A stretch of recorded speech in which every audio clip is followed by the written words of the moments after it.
experimentation and research in the UK. Mr. Speaker, the day cannot come quickly enough that we are able to end the practice of animal testing. That day is not now, but this government is committed to doing everything that it can to bring forward and support the development of replacement technologies, and he has my commitment that we will do that at the right pace. David Dewick. Thank you, Mr. Speaker. Will the Minister join me in congratulating Saxiford in obtaining its spaceport licence from the CAA?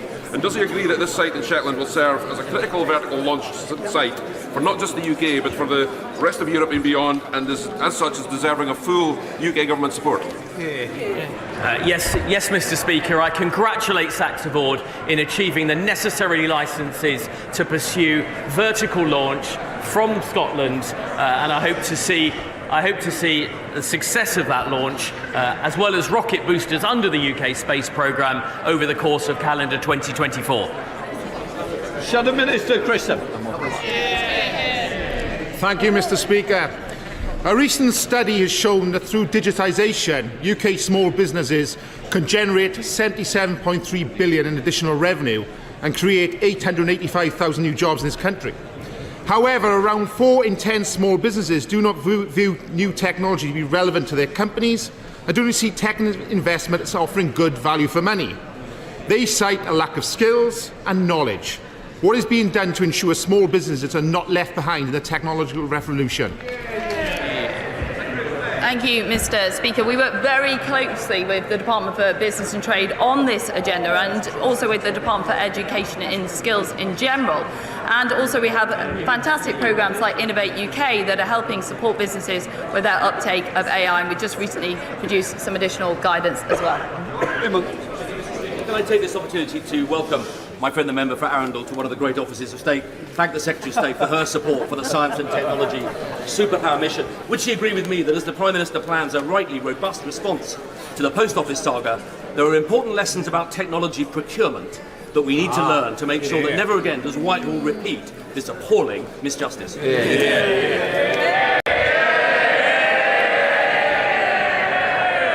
Thank you, Mr. Speaker. You will see from the loud cheer just how popular the former minister was. And I would like to take this opportunity to thank him for his hard work and dedication to the science, innovation and technology agenda. He works very hard on the science and technology framework, which he knows an important pillar of which is procurement. And I absolutely agree with the sentiments that he echoed. We come to questions to the Prime Minister. Lee Anderson. Number one, please, sir. Prime Minister. Mr. Speaker, this morning I had meetings with ministerial colleagues and others. In addition to my duties in this House, I shall have further such meetings later today. Anderson. Thank you, Mr. Speaker, and Happy New Year to you. Now then, the Horizon Post Office scandal saw hundreds of innocent people sent to prison. People like a former constituent of mine who went to jail for 3 years. Now, during this scandal, the leader of the Liberal Democrats was the minister in charge of the Post Office. In charge of the Post Office. This is the same Liberal Democrat leader who, in the past, has called for the resignation of over 30 prominent people in this country who have made mistakes in their job. So does the Prime Minister agree with me that the leader of the Lib Dem should take his own advice and start by clearing his desk, clear his diary and clear off?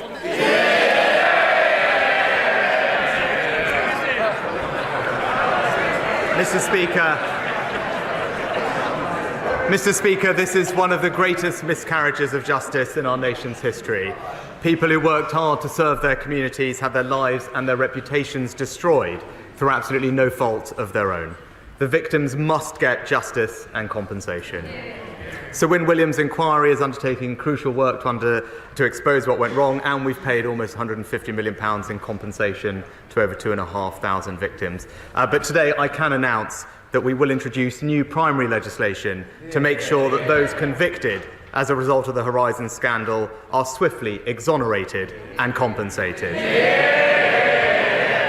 We will also introduce a new upfront payment of £75,000 for the vital GLO group of postmasters.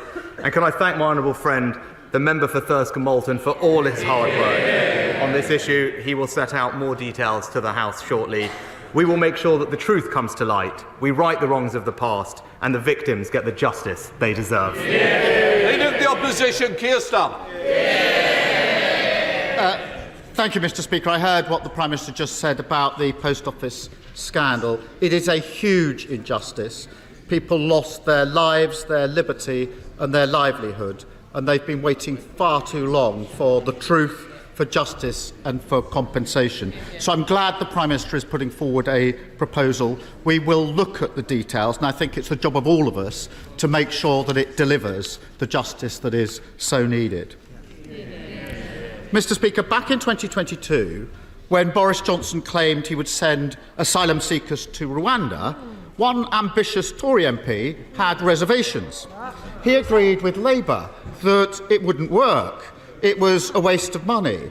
It was the latest in a long line of gimmicks. Does the Prime Minister know what happened to that MP? Well, Mr. Speaker, what that honourable gentleman refers to is a document that he hasn't seen, I haven't seen, and has been reported second-hand in a bunch of media newspapers. But what I can tell him is, I am absolutely clear that you do need to stop the boats, and that's what this government and that MP is going to deliver. I notice he didn't deny it, Mr. Speaker. I'm not surprised. £400 million of taxpayer money down the drain. No one sent to Rwanda. Small boats still coming. It's hardly a surprise he wanted to scrap the scheme when he was trying to sneak in as Tory leader. But he's been caught red-handed opposing the very thing that he's now made his flagship policy. Which member should we listen to? The one before us today, or the one who used to believe in something?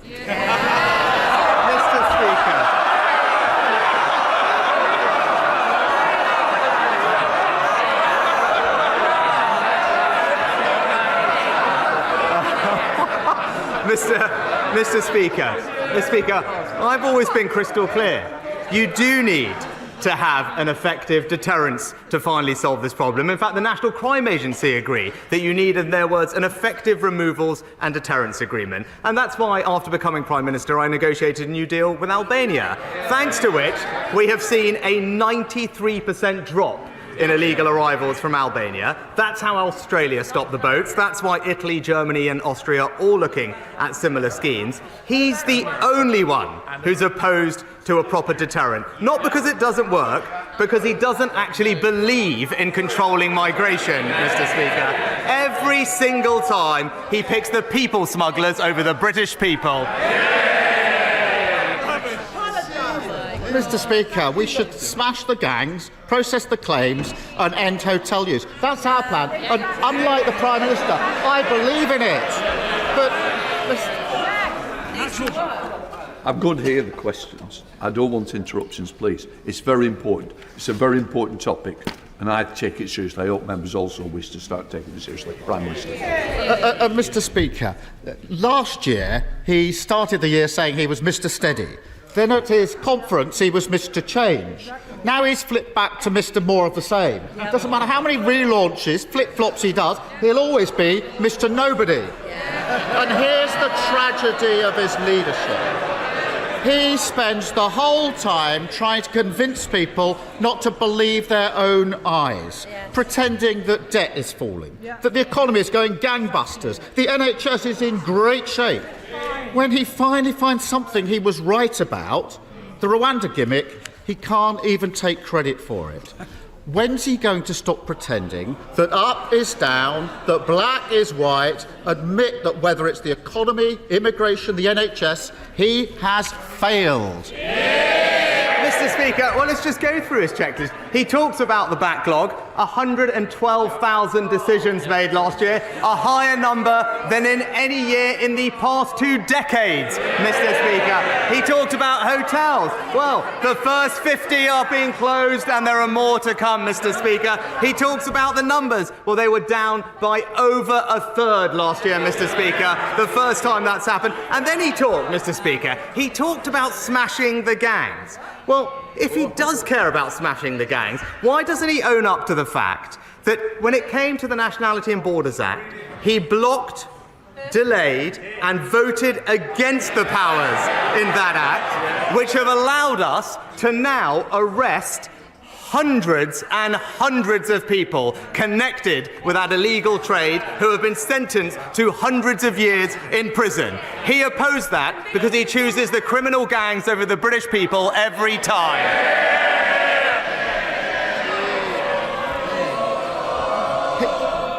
I don't think we are. Kier Starmer. Mr. Speaker, we can all see what's happened here. Just like he knows that debt isn't falling and taxes are going up, he knows the Rwanda gimmick won't work. But he can't be honest about it because he's too scared of his own MPs. Doesn't he wish he'd stuck to his guns rather than to allow himself to be taken hostage by his own party? Mr. Speaker,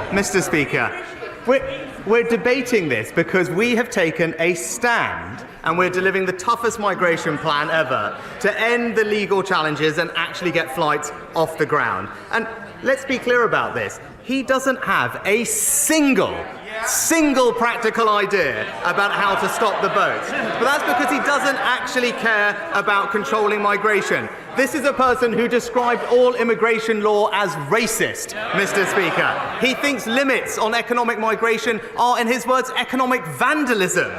It didn't even feature once in his 5 missions, and he didn't mention it once in his conference speech. The truth is, he's pro-free movement, he's anti-border control, and he can never be trusted to stop the boats. I think we should smash the gangs. And I spent 5 years of my life doing exactly. This is the party that's lost control of the borders. And whilst he's tending to the Tory party, the country is left without government. A collapse in dentistry, leaving people literally pulling out their own teeth. Flood defences completely exposed. Hundreds of thousands of children still out of school. His government appears blissfully uninterested in what's going on outside the walls of Westminster. Does he realise how ludicrous it looks when he spends his time boasting whilst Britain is breaking? Mr. Speaker, I'm glad he brought up our schools, because there's nothing more important than ensuring our children get a world-class education. And that's why I'm pleased that, in spite of Labour opposing every reform that we made, our children are now the best readers in the Western world, Mr. Speaker. But he's right that attendance is important, and that's why we're investing millions of pounds more to provide support for absent pupils. We launched a national campaign, and just this week, we've doubled the number of attendance hubs to support over 1,000 at the most vulnerable schools. But I am surprised to hear him raise that topic, because from longer lockdowns or voting against our minimum service laws, his priority has always been keeping our children out of school, Mr. Speaker. It's always the same with him. There's no plan. It's just peddling one thing to his union friends and another thing to the British people. New year, new nonsense. Every week he stands here and tells the country they should be thanking him, not questioning him. Point out that the view on the ground is very different to that from his private jet, and he says you're talking the country down. He just doesn't get it. He doesn't get what a cost of living crisis feels like. He doesn't know any schools where kids no longer turn up, and he doesn't understand what it's like to wait for a hospital appointment. Doesn't the country deserve so much better than a Prime Minister who simply doesn't get Britain? Mr. Speaker, well, from the last week we had, yet another half-hour speech from the honourable gentleman, and what a surprise, yet again, it didn't contain a single new idea. We've had 4 years of him as Labour leader, and it's still all slogan, no plan, Mr. Speaker. Now, just this weekend, Mr. Speaker, just this weekend, we're delivering on our plan to cut people's taxes, Mr. Speaker. He doesn't have a plan. We've got a plan to stop the boats. He doesn't have a plan. And we've got a plan to get people off welfare and into work. He doesn't have a single idea. It's crystal clear, Mr. Speaker. Stick with us to deliver the long-term change that the country needs. Don't go back to square one with him.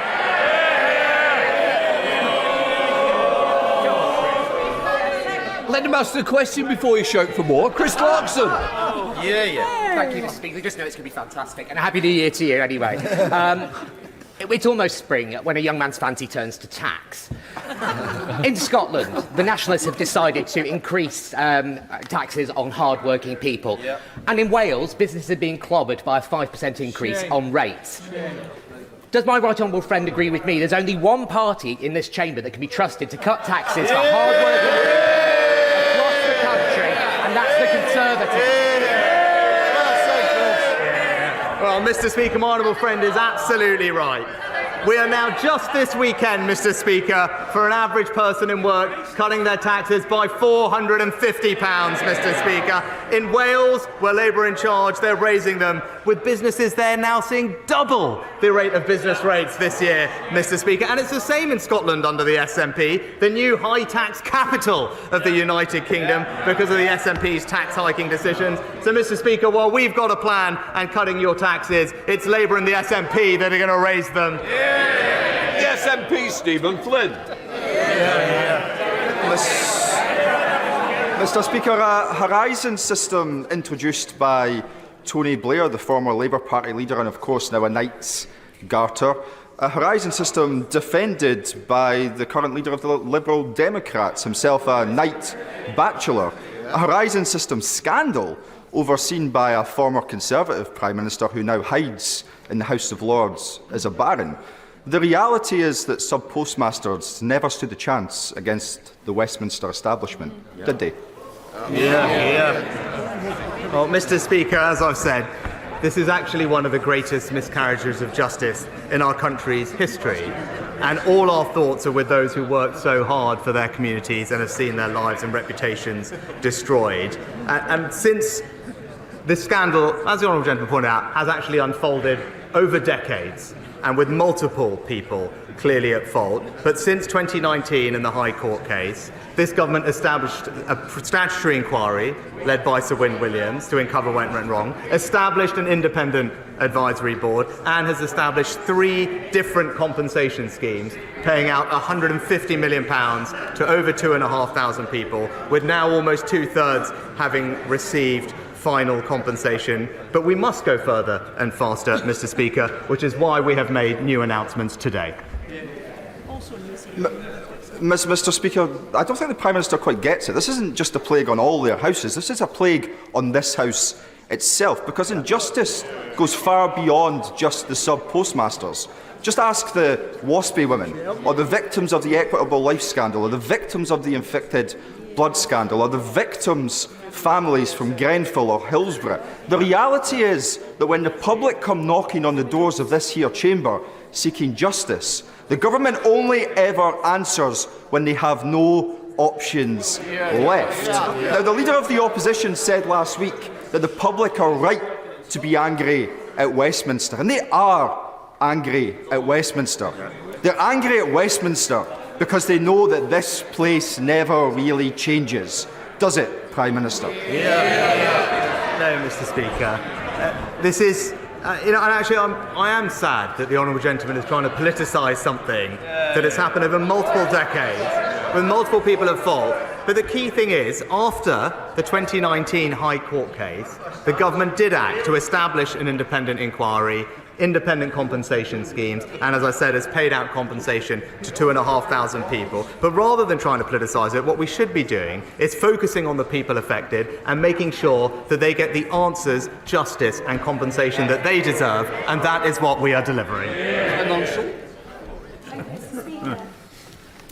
I made a promise to a granddad in my constituency after he told me he hadn't dared speak up when his grandson came home saying, "Today we were learning if we were in the wrong body." Draft Schools guidance to support gender questioning children has now been published just before Christmas, and it's out to public consultation. But when we've all seen many individual people very publicly cancelled, lost their jobs, their reputation, their relationships, for simply supporting biological reality or championing fairness, women's safety, child protection, can I ask my right honourable friend, how will honest and open engagement be managed through this very important and sensitive consultation process? Can I thank my honourable friend for her important question and assure her that she's right about the safety and well-being of children being paramount in our thoughts, and that is at the heart of the guidance that we have published for consultation. But also, Mr. Speaker, parents fundamentally must be involved in decisions about their children's lives, and their involvement is a key part of this guidance. She's right to say there's a consultation process. That is an opportunity for everyone to engage with this guidance, and she's also right to say, and I agree with her, that those championing safety or indeed talking about the importance of biological sex should absolutely have the freedom to express those views, and she will see those views expressed in the guidance too. Thank you, Mr. Speaker. I want to thank the Prime Minister for the £3.3 billion financial package which is now available to any restored Northern Ireland executive. However, we still need a discussion around the long-term financial framework before the next spending review. At present, Northern Ireland is seeing its public services in huge crisis, especially health, and there are urgent public sector pay pressures which must be addressed. Last month, the Secretary of State said that the negotiations with the DUP over the Windsor framework have concluded. Does the Prime Minister recognise the real dangers of continued drift in Northern Ireland and the urgent need for Northern Ireland to have a government? Can I thank the honourable gentleman for his question? Our focus has always been on delivering for the people of Northern Ireland, who rightly expect and deserve their locally elected decision makers to address the issues that matter to them. We have held talks with the DUP and believe that significant progress has been made and that there is now a very good basis for the executive to be restored. I thank him for his comments about the £3 billion financial package, and with that there is a real chance to restore the executive, resolve pay for public sector workers rapidly, and get Northern Ireland and its public services moving again. James Grundy. Thank you, Mr. Speaker. The Atherley Way bypass in Lee was first proposed over 60 years ago, but to this day remains unfinished. I recently met with representatives of Wigan, Warrington and St Helens Council, as well as the Mayor of Greater Manchester, and I'm pleased to say an agreement in principle has been reached to bring forward proposals to complete the bypass. Would the Prime Minister also like to throw his support behind this vital project for my constituents in Lee? Well, can I commend my honourable friend for all his work bringing local authorities and the Mayor together to drive this important project forward. I know that my honourable friend, the Rail Minister, is meeting with my honourable friend to discuss this proposal and ensure that we can deliver things like this. And as part of Network North, there will be significant new funding announced for local highway improvements. And I would encourage my honourable friend to work with stakeholders to progress this important scheme and ensure that they can bid for that funding when it becomes available. Alex Norris. Thank you, Mr. Speaker. Mr. Speaker, can I ask the Prime Minister very simply, for the public record, whether he personally met Mr. Akhil Tripathi in April last year, prior to Mr. Tripathi giving him £38,000 for the hire of a private jet? Well, Mr. Speaker, all my declarations are made in the usual way, according to the usual processes. Whip's question. The Prime Minister knows that I set up and chair the caucus of 35 Conservative members of Parliament who have Britain's longest river flowing through their constituencies, the River Severn. We've submitted a business case to the Chancellor for £500 million to finally tame the River Severn, and I know that his officials are currently looking at those proposals. To tame the River Severn will lead to a GVA uplift in the West Midlands of over £150 billion. The Prime Minister has seen this week the horrendous damage and misery caused in Shropshire and all the way along the River Severn of this river flooding yet again. We really do need to see now in this spring budget further assistance for communities like mine to finally deal with these annual floods. Can I start by saying that my thoughts are with all those affected by the devastating impact of Storm Henk and the flooding we've seen over the past week or two, including those in my honourable friend's constituency. Action is already being undertaken under our 6-year £5.2 billion investment programme to better protect land across the River Severn catchment area and elsewhere. But I know that the flooding minister met my honourable friend along with the Environment Agency in his constituency just before Christmas to discuss the specific plans he mentions. I know the Chancellor has received and has started reviewing it. I can assure him that the Environment Agency is working closely with other partners to explore his plans in more detail further. Thank you, Mr. Speaker. Since the outbreak of war in Gaza, over 23,000 Palestinians have been killed, including 10,000 children, and forced displacement is causing a humanitarian catastrophe. There's intensifying fighting between Hezbollah and Israel, a crisis in shipping security in the Red Sea, and the engulfing of neighbouring countries into a regional conflict. De-escalation will only occur when hostilities cease in Gaza. The Foreign Secretary yesterday said he was worried Israel may have broken international law, and the International Court of Justice is opening hearings in The Hague this week in relation to suspected breaches of obligations under the Geneva Convention.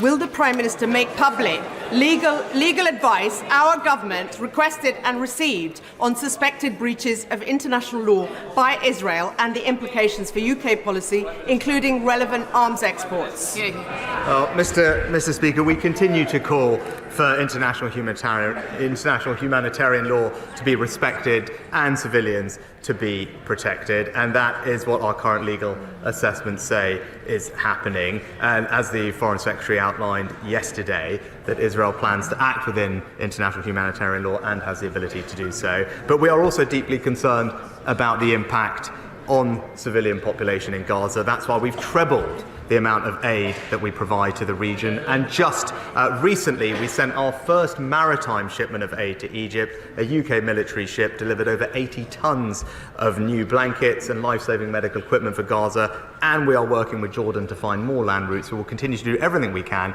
to support the vulnerable people who are being impacted by what's happening on the ground. Thank you, Mr. Speaker. Thank you. Stop you there. In my constituency, the new Hillingdon Hospital has full planning permission, has full funding, and enabling works is well underway. Would my right honourable friend, the Prime Minister, agree with me that this new state-of-the-art hospital will uplift the health benefits for the residents of Uxbridge and South Ruislip? And will he join me in visiting the project site at a time where his diary allows? My honourable friend has been a fantastic campaigner for the new Hillingdon Hospital, and I agree with him that it will provide fantastic care to him and his constituents as well. And I'm pleased that planning permission and funding has now been granted for the site and work is progressing. I will look at my diary, but in the meantime I can tell him that my honourable friend, the Health Secretary, will be very happy to come and visit my honourable friend's project and see the significant progress for herself. Thank you, Mr. Speaker. Last year, my constituents had to wait months for an election to finally be confirmed, with uncertainty repeatedly prolonged, seemingly out of self-interest.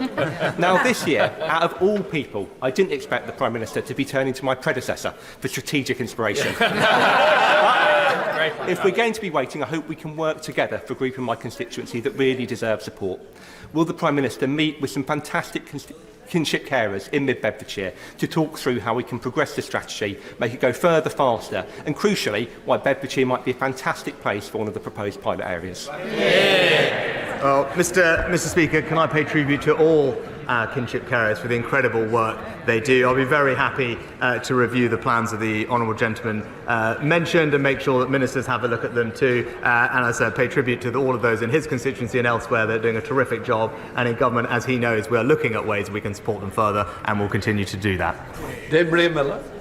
The Prime Minister knows that in Basingstoke we also need a new hospital, and that's why he's given £900 million for our hospital trust to make that happen. Does my right honourable friend agree that this is a once-in-a-lifetime investment and must modernise not just the NHS healthcare that's provided, but also support his plan to double medical training places by 2031?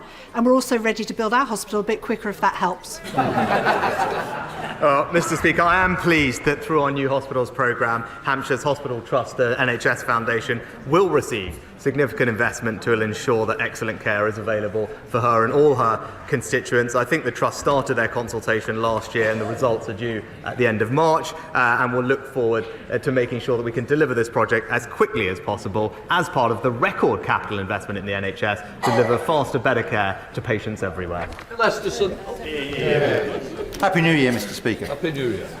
Reports suggest that the Prime Minister's family investment company, Catamaran Ventures, is being wound up, and that his wife's is exiting her interests in her childcare company, Koru Kids. So will the Prime Minister keep his promise to the liaison committee, which includes a number of Conservative MPs, and confirm whether or not he has forgotten to register any of his financial interests?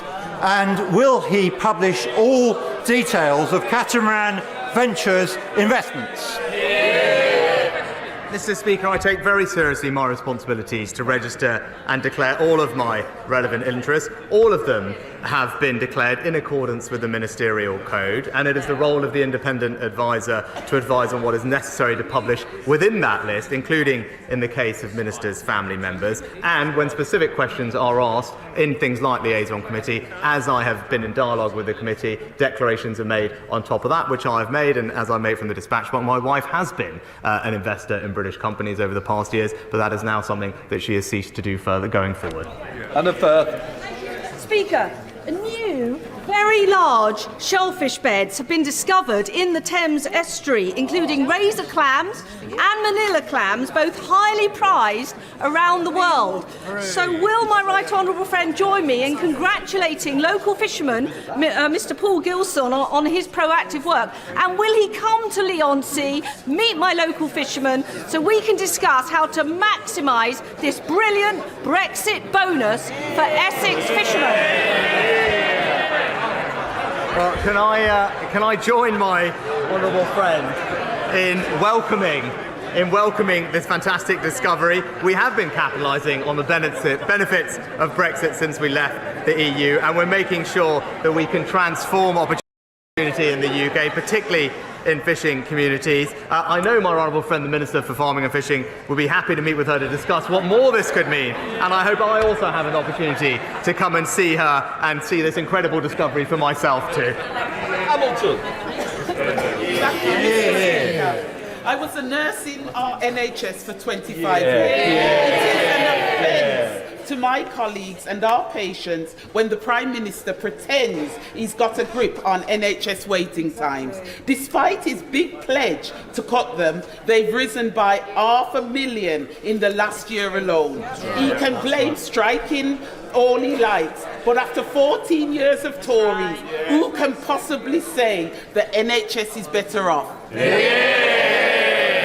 Mr. Speaker, can I thank the honourable lady for her decades of service in the NHS and commend all the work of our fantastic hard-working nurses in the NHS, and I'm pleased that we've delivered early on our manifesto pledge to have 50,000 more nurses in the NHS, together with record numbers of doctors, elective surgical hubs, community diagnostic centres, all of which means that we are now treating more people in the NHS than we have ever done before. One thing that is hampering progress on tackling the waiting list is obviously industrial action, so I hope that the honourable lady can join with the million NHS workers, including nurses, midwives, therapists, paramedics, consultants and specialty doctors, all of whom have reached a fair and reasonable pay settlement with the government, and urge the junior doctors to do the same. Andrew Percy. Mr. Speaker, I believe that not all Jewish people are bad. Palestinians are dying whilst the Zionists are laughing their lives away. How do you send letters believing the Western media on how Hamas is a terrorist group? For all I know, the only terrorist group is the Zionists. Not my words. Words produced by pupils as young as 11 in schools in this country, one of whom signed off their letter saying they sought vengeance. That word was, however, crossed out. In another school in the northwest of England, pro-Palestinian activists were invited in to educate pupils on the history of Palestine and displayed slides to their students which denied the existence of the State of Israel. And in other schools, we know they have allowed absences for people to attend protests, where there have been, of course, many examples of anti-Semitism. This is completely unacceptable. Can I ask the Prime Minister to look at what is going on in our schools and to hold an independent review on how we can do more on our curriculum to educate about the perils of anti-Semitism? Can I thank my honourable friend for raising what is a deeply concerning issue? And as I've said before, there is no place for anti-Semitism or glorification of terrorism in Britain, especially in our classrooms. And that's why we welcome the recent report from Lord Mann, the government's independent advisor on anti-Semitism, and in particular his recommendation on how schools can tackle anti-Semitism. We will continue to work together with Lord Mann on this vital issue, and I look forward to hearing further suggestions from my honourable friend too. Thank you very much, Mr. Speaker. When my best friend and constituent, Dr. Laura Williams, lost her husband suddenly at 35, she was left alone with 3 children under the age of 5. Nothing could have prepared her for that grief and loss. And I have witnessed firsthand what a remarkable job she has done to carry on and stay afloat. But, Mr. Speaker, it's been made much harder by the fact that bereavement support payments have been cut to just 18 months, an allowance that is primarily for children who lose a parent. So the Prime Minister be kind enough to meet with Dr. Laura and me to hear firsthand her experience of losing her husband and see what can be done for those like her who are bereaved with young children to support. I'm very sorry to hear about the honourable lady's constituent and her tragic loss, and I'd be very happy to meet with her at the earliest opportunity. Dame Jackie Doyle-Price, and congratulations. Passengers have been crossing the Thames between Tilbury and Gravesend in my constituency since 1307, but the current ferry service is currently under threat due to withdrawal of local authority funding.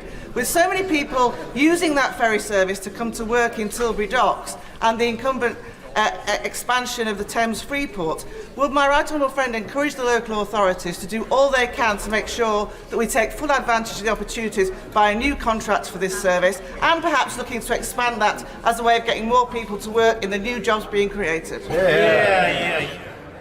Well, my honourable friend is right to highlight that the Tilbury to Gravesend ferry service does form an important part of the local transport services provided by local authorities. Obviously, those funding decisions are for the councils required, but I would encourage them to consider the importance of cross-river transport as highlighted by my honourable friend in her local community, and do that as part of their upcoming local transport planning. Do you see MacDonald? Thank you, Mr. Speaker. Has the Prime Minister seen the utterly damning new UNICEF report showing child income poverty rose way faster in the UK than in any of the other 39 countries analysed in the decades to 2021? Scrapping the benefits cap, scrapping the 2-child limit, rolling out the Scottish Child Payment UK-wide could reverse a decade of utter failure. So why won't he, or indeed the so-called official opposition, commit to these potentially transformative but affordable policies? Well, Mr. Speaker, I would just point out to the honourable gentleman that since 2010, the number of people living in poverty has actually reduced by 1.7 million, Mr. Speaker, including hundreds of thousands of children. But the best way to make sure that children don't grow up in poverty, which no one wants to see, is to make sure that their parents are in work, and then to make sure that they can keep as much of their hard-earned money as possible, which is why I would urge the SNP to think again about their plans to make Scotland the highest taxed part of the United Kingdom for an average worker, Mr. Speaker. Davis. Thank you very much, Mr. Speaker. My constituents know only too well the disaster of living under a Labour regime. Just before Christmas, the Labour Council in Bradford announced that they were bankrupt. and then spent the first 3 hours of the subsequent council meeting debating Gaza and Israel rather than the perilous financial situation they were in. Will the Prime Minister support my campaign and that of my honourable friend for Keighley in getting our constituencies out of Bradford Council control, which is more urgent than ever? And will he make sure that the government deliver a swimming pool in Bingley, which is something that was run down and then closed down as part of the mismanagement of Bradford Council? Mr. Speaker, my honourable friend makes an excellent point. Whether it's local councils in his area or Nottingham or indeed Birmingham, we see a track record of Labour mismanagement of finances in local areas. And we all know, as my honourable friend points out, when that happens and when Labour in power, it is working people that pay the price. And that's why you've got to stick to our plan, Mr. Speaker. Number 14, Mr. Speaker.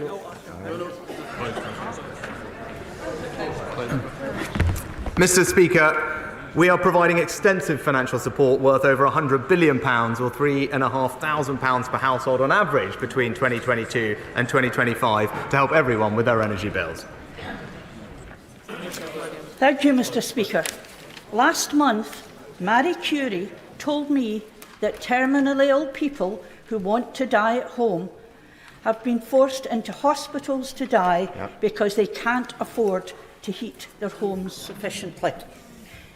Will the Prime Minister meet with me, Marie Curie and other organisations, including energy companies, who are fully supportive of a social energy tariff and try and find a way forward?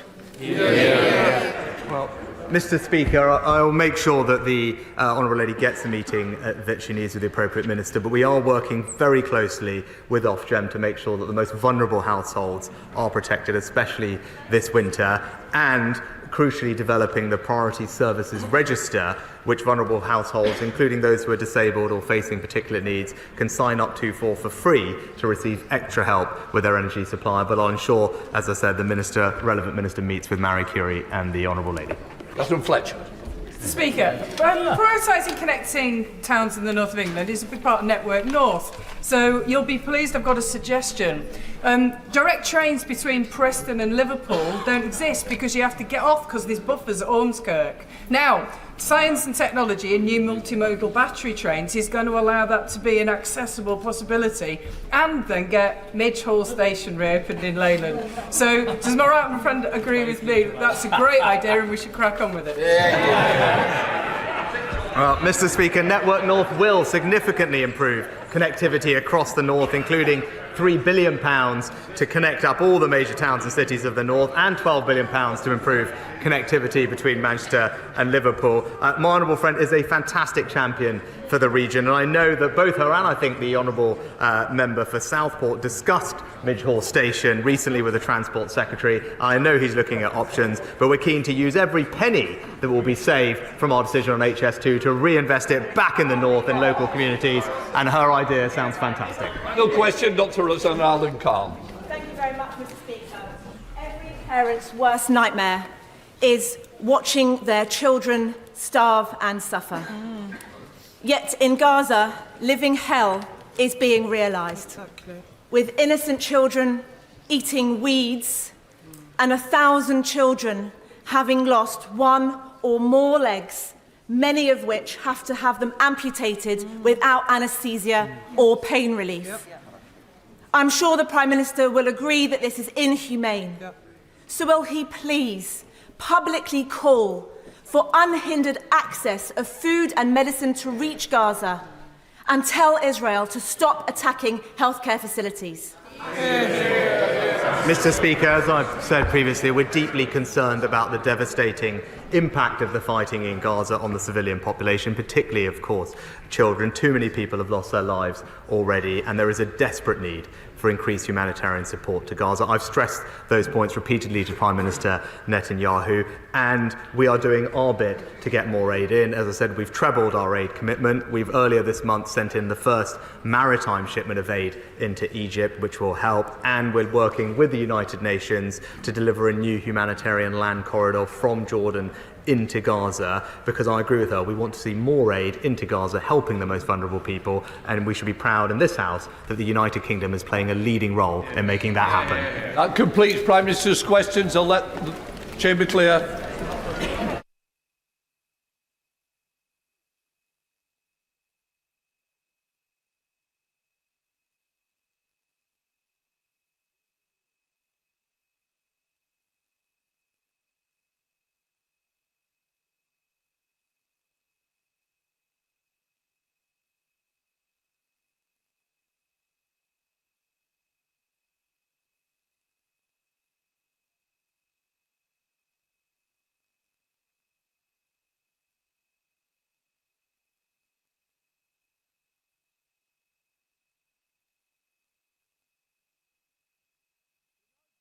Urgent question. David Davis. Mr. Speaker, may I ask the Minister for Business and Trade if he will make a statement on compensation and other outstanding matters relating to the Post Office Horizon scandal? Minister. Thank you, Mr. Speaker. As the Prime Minister indicated a few minutes ago, I'm informing the House about further steps the Government is taking to address the Horizon scandal. The Government is taking measures to speed the flow of compensation. We have already set a target of issuing initial offers for 90% of group litigation order cases within 40 days of receiving a completed application. And I announced in November that we would be introducing a £600,000 upfront offer for claims with overturned convictions, which people could choose to take rather than going through the detailed assessment process.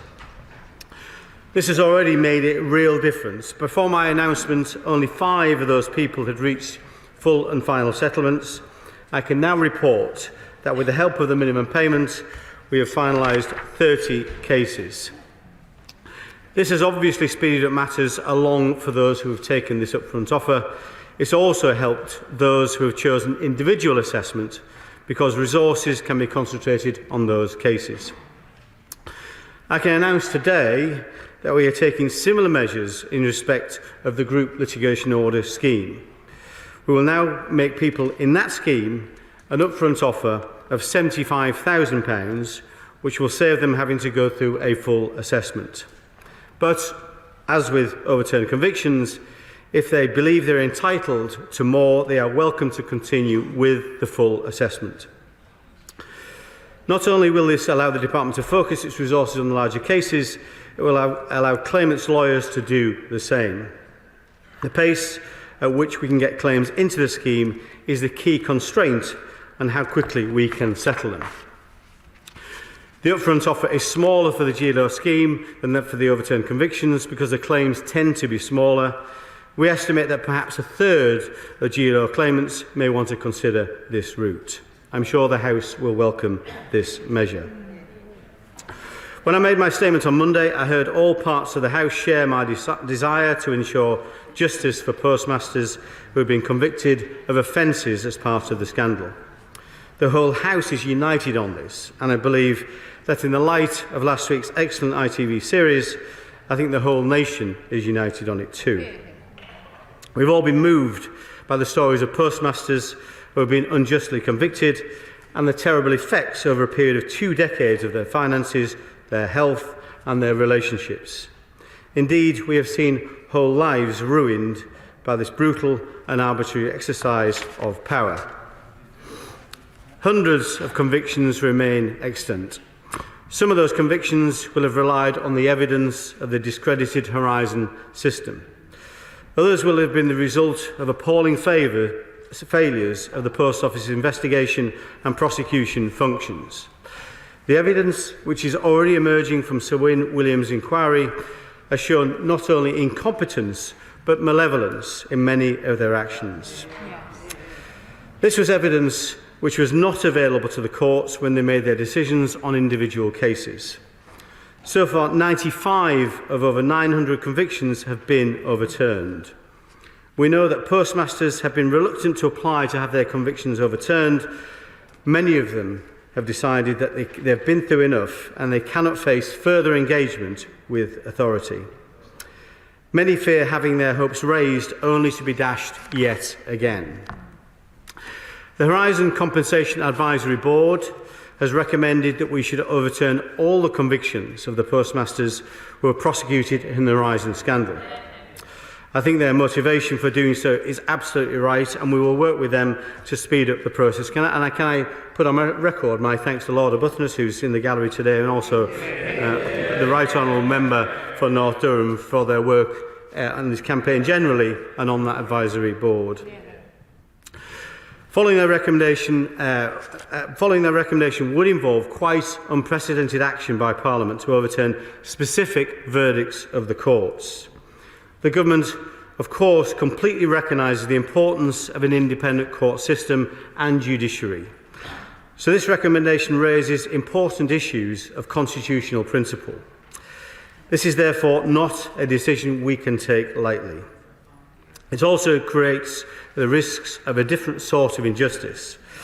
I'm sure that a great many people were wrongly convicted in this scandal, but I cannot tell the House that all of those prosecuted were indeed innocent, or even that it was 90% or 80 or 70. Without retrying every case, we cannot know. So the risk is that instead of unjust convictions, we shall end up with unjust acquittals, and we just do not know how many. The only way we could tell would be to put all cases through the courts, further dragging out the distress for many innocent people. Order.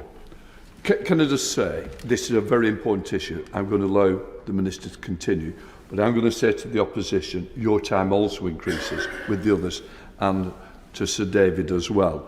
It is important, too important an issue to curtail it, but I would say to officials, they really ought to be aware that when they do provide speeches, it is for 3 minutes. But I do want you to fulfil this because the issue is far, far too important. Minister. Can I thank you for that, Mr. Speaker, and I apologise for the length of this statement, this urgent response to the urgent question, but it is, as you say, of vital importance. So we have been faced with a dilemma: either accept the present problem of many people carrying the unjustified slur of conviction, or accept that an unknown number of people who have genuinely stolen from their post office will be exonerated or perhaps even compensated. I can therefore announce that we intend to bring forward legislation as soon as we can to overturn the convictions of all those convicted in England or Wales on the basis of post office evidence given during the Horizon scandal. The Government will, in the coming days, consider whether to include the small number of cases that have already been considered by the appeal courts and the convictions upheld. We recognise this is an exceptional step, but these are exceptional circumstances. As the House knows, people with convictions which have been overturned are offered a choice between having their compensation individually assessed or settling on an upfront offer of £600,000. So as far as possible, we want to avoid guilty people walking away with hundreds of thousands of pounds of public money. But we cannot make the provision of compensation subject to a detailed examination of guilt. Because we have concluded that to do so would be unfair to individuals to ask the court to do that again. And we cannot turn this into an administrative exercise. So all we ask is that as part of their claims of compensation, postmasters sign a statement to the effect they did not commit the crimes of which they're accused. Anyone subsequently found to have signed such a statement untruthfully will be putting themselves at risk of prosecution or fraud. I do not pretend to the House that this is a foolproof device, but it is a proportionate one which respects the ordeal with which these people have already suffered. It means that an honest postmaster will have his or her conviction overturned, and just by signing one document can secure compensation. No one should take our decision as a criticism of the judiciary. Their original decisions were taken in good faith, in the understanding that prosecutions were properly conducted and that assertions about the robustness of the Horizon system were true. But as I said earlier, these are exceptional circumstances and we need to act quickly and decisively. Time is one thing that we and the convicted postmasters do not have. Our arrangement will apply to all those convicted in England and Wales based on post office investigations, including those prosecuted by other bodies who relied on the product of those investigations, the fruit of a poisoned tree. We have plenty more work to do on this solution. We need to prepare the legislation, and I want to discuss our solution with the advisory board. I'm meeting them later this afternoon. Some prosecutions have been undertaken in Scotland and Northern Ireland, where justice is devolved. We are, of course, engaging the Scottish and Northern Irish administrations in respect of wrongful convictions in their jurisdictions. We will do these things as quickly as we can and keep the House informed. The House will have heard that we are well aware of the imperfections of this solution. I'm sure that this will attract some critics. But when they criticise, of course, I then invite them to say what they would do otherwise. Would they leave many people suffering under the burden of unjust convictions for many years, or perhaps forever, with no access to compensation? Or would they create some administrative process for deciding innocence which is more onerous for the victims? So I very much hope the whole House will stand with the government to deliver rapid justice to convicted postmasters who have been waiting much, much too long. Can I just say, I will extend the time. I think it was so important to get all of this on the record. I do believe you did want to make a statement, but you're overruled. But at least we've certainly got the statement now. David Davis. Sir Mr. Speaker, as the Minister said earlier this week, many of us across the Chamber called for this appalling injustice to be solved in months, not years. And it looks as though the government has responded correctly to that, to that call, ensuring swift justice for those affected. But undoubtedly there are difficult constitutional and legal issues involved in this, as he laid out in detail. Some of the victims I've spoken to say they need an individual exoneration rather than a grand pardon, because they are understandably concerned at being bracketed with a very small number of people who will actually not be innocent. Now, will the Minister give us an undertaking to continue to look into this matter to address these quite proper concerns for the legitimate victims? I would also welcome further elaboration on the issue of compensation. Fujitsu has played a central role in this scandal and is still at the heart of government IT systems. Can the Minister tell the House whether Fujitsu will be required to meet some of the costs of the undoubtedly enormously expensive compensation we're paying out? And finally, will the government accelerate the investigations to convict those who are really guilty of causing this scandal by perverting the course of justice? Minister. Thank you, Mr. Speaker. Can I thank my right honourable friend for his urgent question and for his collaboration with us on these matters. Of course, we look very carefully at the issue of individual exoneration. That we didn't see any way possible to do that without an exhaustive and time-consuming administrative process, which would add further burdens to the burdens people have already suffered during this process. The other issue is getting people to come forward, again, which has been one of the major issues in getting people to appeal their convictions. So we saw this very much as the lesser of two evils in terms of the solution we have adopted. But nevertheless, we are very keen to discuss mitigations and safeguards with other members of the House. I set out one in my remarks earlier on, and one of the requirements to sign a statement of innocence. But I'm very keen to work with him to look at other mechanisms we can use to make sure that these people who do get their convictions overturned in access compensation are actually innocent of the charges. He raises the point about Fujitsu, a very important point. Has been raised many times. As he knows, a part of what the government did, it put in place a statutory inquiry. Sir Win Williams is chairing that inquiry. It is due to complete by the end of the year and hopefully report soon after. At that point in time, we'll be able to assess more clearly who is actually responsible. I know many people may have formed a view on that already, but we think it's right that we follow a process. We've identified individuals or organisations who are responsible for this scandal. Of course, those organisations we would expect then to financially contribute.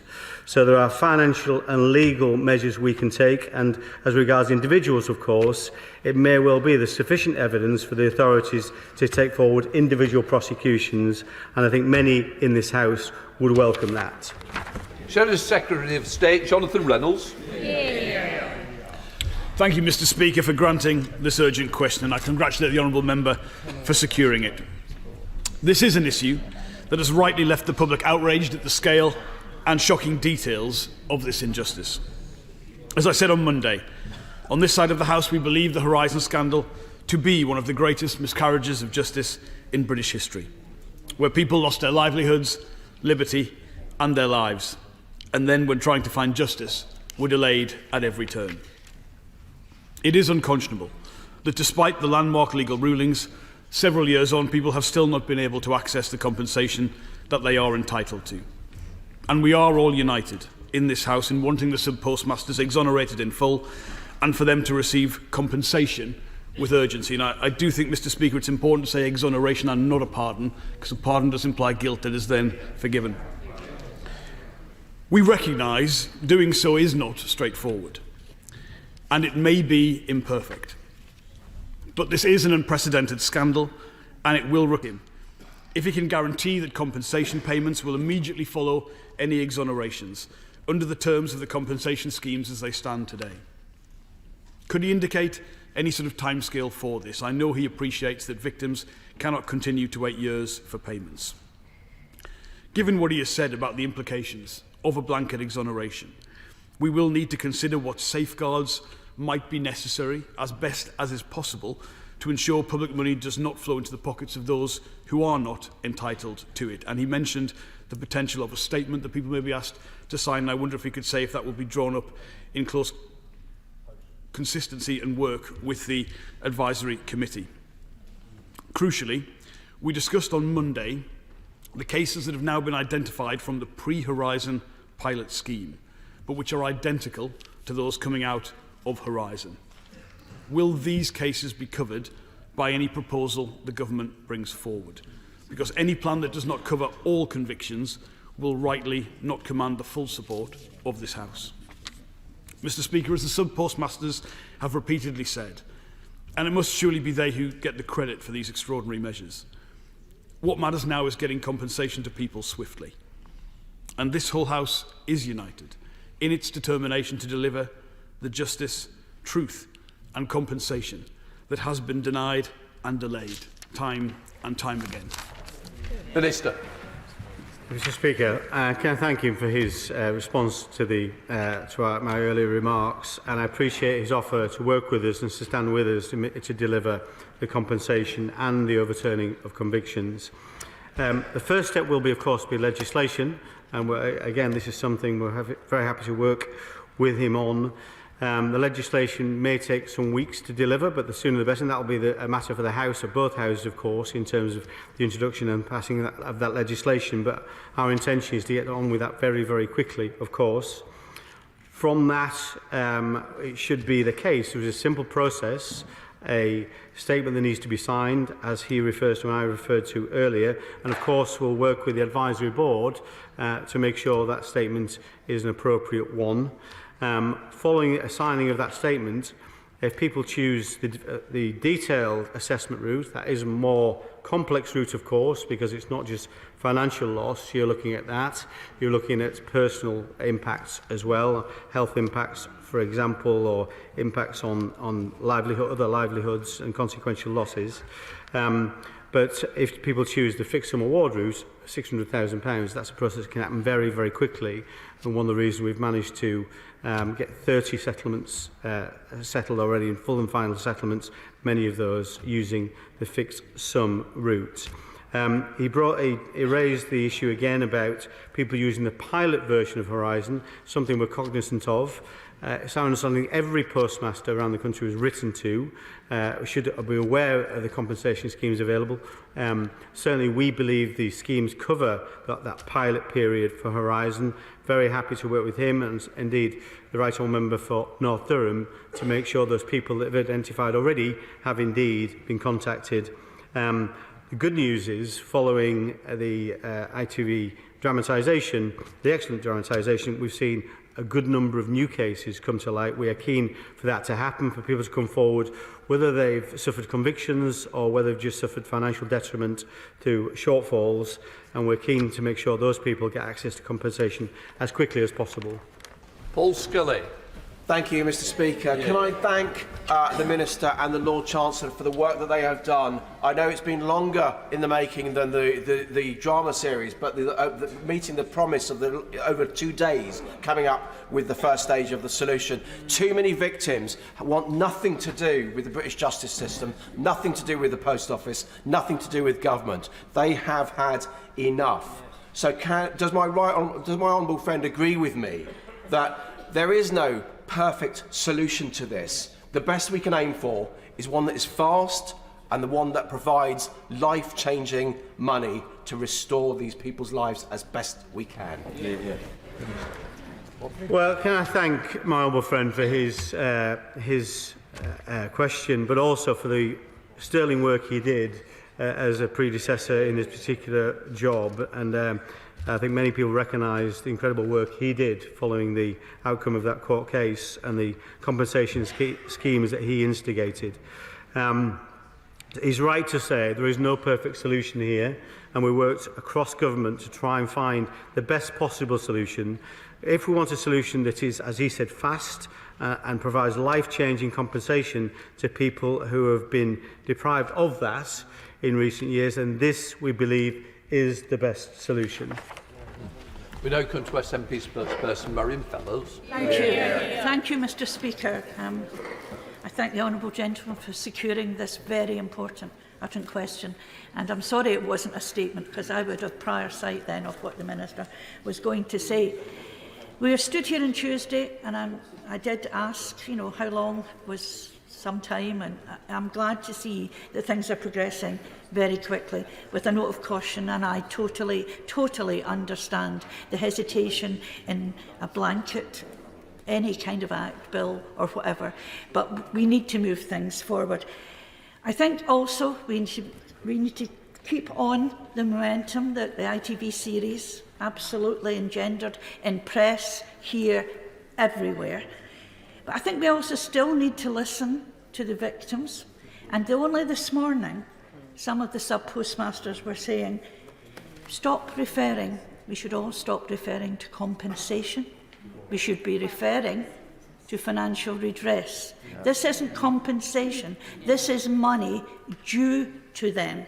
Yeah. And we need to get it to them as quickly as possible. And what others have said, is, especially the Honourable Member for Sutton and Sheen, who just said that people don't want to go anywhere near justice, don't want to go anywhere near Post Office. We have to encourage people to come forward. I'm meeting again myself with constituents who were involved who haven't officially approached me, and I'm sure many others across the House will be in exactly the same position. Scottish law is different. The Minister is well aware of that, and the Cabinet Secretary for Justice made a statement yesterday. She also said that they were looking at, Scottish Government were looking at Fujitsu contracts, and that's really important. There will be no hesitation. I can't speak for the Scottish Government, but I know there will be no hesitation in moving things forward. And as Chair of the APPG, I'm going to be writing to the Crown Office and the Procurator Fiscal Service in Scotland myself. So thank you. Minister. Well, can I thank you for your questions, and also once again for the work she does on the all-party group for post offices. And I'm sorry I wasn't able to share a statement with her, but I hope but I appreciate the fact she's welcomed what we've done here today. I'm very happy to term this as redress, of course. This is only about putting people back where they would have been and trying to make good for what's happened to them. So in that terms, I understand what she's saying about compensation, but this really is there to compensate people financially and for other losses and other impacts on their lives. I couldn't agree with her more in terms of the number one thing we'd like to happen, as well as delivering more compensation more quickly and making sure that's done fairly, but also we want more people to come forward. And with a simplified process, of course, a process that won't require postmasters themselves to file an appeal, it will mean that this is done more quickly, and the access to compensation, the routes for compensation have been simplified. We very much hope people will come forward, and that seems to be our experiences right now, and we'll continue to engage with the devolved administrations, of course, to make sure they have everything they need, as they may want to adopt similar measures. Can Baker? I welcome this legislation coming forward, and I thank the Minister for the amount of work he's done on this at such great speed. We are still, I think, at a midway point in the journey. There are still criminal prosecutions to come next. One question that has never been answered is just how much money was taken unlawfully from thousands of innocent men and women. The Post Office took that money. We have never known that figure, and even the most basic accountant knows that it will run into hundreds of millions of pounds. So could the Minister find out from the Post Office, force them to publish just the grand scale of how much money they stole from people? Minister. Well, can I thank him for once again contributing to these important debates we have in this House on this particular matter, and he brings first-hand experience with this, of course, as probably the only postmaster that's currently serving in this House. It's quite right to say this. The money was taken. Somebody must have noticed that money. You would think the finance departments would have noticed that money. You would think auditors might have noticed that money, because it appeared clearly in some kind of suspense account and presumably was transferred out of that at some point. I will endeavour to find out the number. I don't have a number. One thing we do know, having said that, is prior to Horizon being implemented, installed within the Post Office network, there were around 5 convictions, prosecutions a year. That suddenly jumped to about 60 per year. So we know this is very significant proportions. And I think the fact there are around 3,500 postmasters in the various compensation schemes illustrates the scale of this problem. So, but I'll endeavour to find a number for him. Kevin Jones. Can I thank the Right Honourable Member for Price and Howden for asking for this UQ. I know the Minister wanted to make a statement, but was overruled by number 10, so the Prime Minister got the glory of announcing this. But the serious point here, Mr Speaker, if we hadn't got this UQ, there'd be no debate on this today, which I think is a disgrace. Absolutely. He knows that the Advisory Board has been grappling with this Gordian knot for quite a few months now, and that's why we wrote our letter before Christmas to the Justice Secretary. He's right, this is going to be messy whichever way we do it, but it needs to be done because we've still got people out there with those convictions that need overturning. Can I just say to him that I think I welcome the Advisory Board's discussion later on this afternoon and obviously in the next few weeks and how the legislation takes place, but can I urge him to, and I know he will, to engage with all other political parties in this House, because I think if we can get all party support for this proposal, it makes it a lot stronger. And can I also say that the point raised by my honourable friend for Stalybridge and Hyde is important about the pre-Horizon schemes. And can I just check in terms of compensation, which I do welcome, by the way, is changes in compensation. That will speed things up for some victims. But in terms of those that have their convictions overturned who have died, will their estates be able to access the compensation? Yeah. Minister. Yeah. Well, once again, thank the Right Honourable Member for North Durham for all his work across this campaign for many years, but also his work on the Advisory Board, which is an essential part of the resolution we're seeking to find. Of course, I'll continue to work cross-party as we have done all the way through this, from the back benches as I was, and now and the front benches, of course. And I appreciate the support and engagement we've had with all political parties in this area, both front benches and back benches. Yes, we're cognizant of the pre-Horizon pilot scheme, and we're keen to make sure, we'll keep working to make sure those people are included in compensation as well. And yes, if people have sadly passed away, and there's over 60 have passed away waiting for compensation, waiting for justice, those people, the compensation amounts go to their estates and therefore to their families, and that's an assurance I can give him, of course. Dame Priti Patel. Speaker. The Minister has announced that approximately 1/3 of the individuals involved in the group litigation, the 555, will benefit from the upfront payment of £75,000. Can he outline what other support will there be for those in that group litigation that suffered losses way in excess of that £75,000? And in particular, how will the government assess not just the financial losses but the reputational damage that they suffered, the health impacts and, quite frankly, the family breakdowns that many of them endured as well? And how will this work in practice? Because I think, as the Minister has outlined already, time is pressing. This is very difficult. There's no one-size-fits-all to this. But actually, individuals need to feel that recompense sooner rather than later, and feel that justice from this institutional state failure is going to actually act in their favour. Well, can I thank her also for a question and the number of times she's raised this particular issue and set out how her thoughts on this, which would prove very useful. The 30% of people we think will choose the fixed sum award route for the group litigation order scheme, the £75,000 route. Clearly, that's an estimate based on some. At least we have some evidence from the other scheme how effective that is. If people choose not to go down that route, they can go down the full assessment route. So if people believe their losses are in excess of that, they can go down the full assessment route. We're trying to make that as rapid as possible. It's a process of alternative dispute resolution, so potentially things can happen very quickly. If that can't be agreed, then it goes to an independent panel for assessment. So there's independence as part of every single different process. People who go down that route as well, of course, can get interim payments so that they're not in financial hardship if that's needed. So we are keen to make sure, A, that people get a fair amount, but it's also seen to be fair, and that independence as part of the process is an essential part of the process. Christine Jardine. Thank you very much, Mr. Speaker.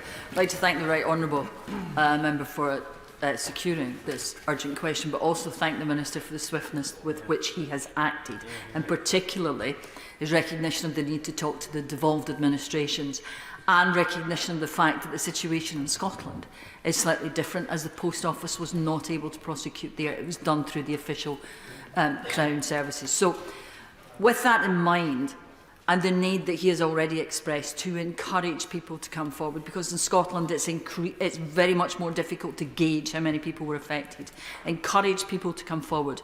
But it's not just enough for us to say, please come forward, that there will be some proactive campaign almost to encourage people to come forward and reassure them that they will not face the same sort of delays that victims of Hillsborough and the infected blood scandal have faced, and that this will be acted upon swiftly for them.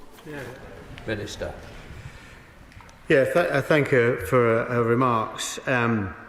Just a case in point, although they were prosecuted under different authorities in Scotland and Northern Ireland, the cases were prepared generally by the Post Office themselves.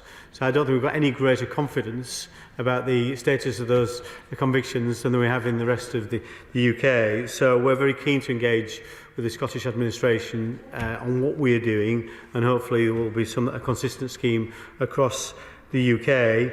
I agree with her entirely that we need to be proactive in our message to people about coming forward, and that should be our message very clearly from this House, that we're working together and that this process is now a much more streamlined process that won't even require postmasters necessarily to make an application for their conviction to be overturned. So that will happen much more quickly, and then the access routes we have now for compensation are much swifter and more rapid. And so I think those things alone will mean more people come forward, and as I say, we've seen a good number of new people come forward. I think Hudgell's one of the solicitors involved in the claims for some of the victims have seen, I think, 130 new people contact them on the basis of the TV programme, of course, and possibly because of the new actions we're taking to make sure compensation is available more smoothly and easily. Sir Robert Neal. Thank you, Mr. Speaker. The Minister and all of us in this House will recognise the desire to get the swiftest possible redress for the victims of this appalling injustice. But will the Minister also accept that to legislate to overturn convictions which were imposed by our independent courts is constitutionally quite exceptional. And therefore, in justifying that, will he set out in full what consideration was given to the practicality of going down the normal route of referring those convictions to the Court of Appeal before the legislative route was decided upon? What discussions were there with the senior judiciary about the practicality of this? And given the constitutional and novel nature of the legislation, will he consider seriously that A, committing for the committee stage of any bill to be taken on the floor of this House, and secondly, because it's novel and constitutional, will he consider that this is appropriate for a draft bill to be given swift pre-legislative scrutiny? Minister. Well, can I thank him for his question and for his willingness to work with us? And I discussed this matter with him only in the last few days. So I appreciate his expertise and his advice. Yes, absolutely. This is a very significant step and one we would not take lightly. We fully respect the independence of the courts. So it's important. I think we set out very clearly the reasons why this is different. I think that's important. So we're setting a precedent here. It is clear why we're setting such a precedent. And I think the involvement of private prosecutions here is very relevant, and that's again work he has done on the Justice Select Committee, of course. My right honourable friend, the Justice Secretary, Lord Chancellor, has engaged with the people he refers to the judiciary to make sure they were understanding of what we were doing and why we were doing it, and those conversations I think were constructive rather than being resisted. So I think, but very happy to take him up on his offer to continue that engagement and discuss the draft bill with him. Chair of the Select Committee, Liam Byrne. Thank you, Mr. Speaker. My thanks to the Right Honourable Member for Howden and Houghton Price. I'm very much looking forward to cross-examining the Minister when he comes before the Business and Trade Committee next Tuesday, when we'll be hearing evidence from Mr Bates and his colleagues, and we will be putting questions to Fujitsu too. Can I push him on the point I made on Monday night, which is that 3 years after the landmark case, 85% of the convictions have not been overturned. Only 4% of the cases have resulted in a full and final settlement. And we've heard evidence from victims this week already that even when settlements have been made, the cash has not yet been handed over. So can I ask the Minister again, what is his target? What's his goal, approximate or otherwise? When will those wrongfully prosecuted have their full and final settlements delivered on in cash? Minister. Well, I'm very much looking forward to appearing before his Select Committee, and I have some challenging questions for me which I would welcome. Just to be clear, 64% of all those affected by this scandal have been compensated, full and final compensation. He's talking about the smaller cohort, which is the convictions, and the small cohort have come forward, of course, and so there's only 95 have had convictions overturned. We have introduced, to try and expedite compensation to those people, we've introduced the fixed sum award route, which is proving very successful.